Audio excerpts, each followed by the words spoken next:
অনেক মেয়ে আমাকে কমপ্লেন করে যে হুজুর আমি আমার শ্বশুরকে ভালোবাসি, শাশুড়িকেও ভালোবাসি, কিন্তু তারা আমাকে দেখলেই পরের মতো আচরণ করে, কথাবার্তা খুব খুব ক্রিটিসাইজ করে বলে, বাজে বাজে কথা বলে, আমি তো হজম করতে পারি না।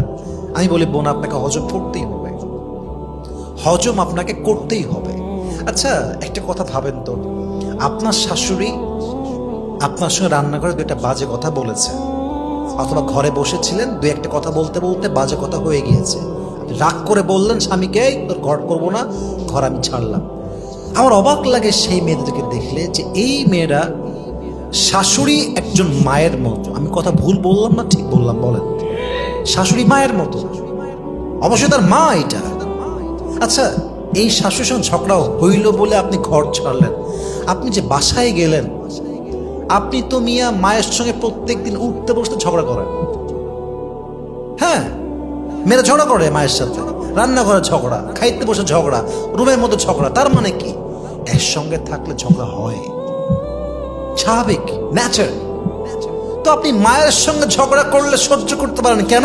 ওইটা আপনার রক্ত। আর শাশুড়ির ঘরে সহ্য করতে পারেন না কেন? ওইটা আপনার রক্ত নয়। এই মাইন্ডসেট চেঞ্জ করেন। শাশুড়িকে একদম নিজের মায়ের মতো দেখবেন।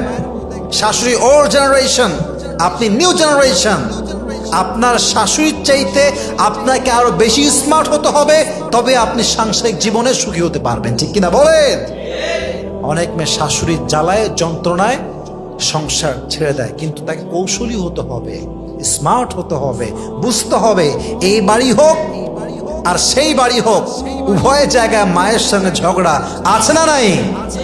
Take it easy, make it easy. আপনি আপনার হাজব্যান্ডের সমস্ত রিলেটিভসদেরকে যতটুকু পারা যায় সম্মান করবেন।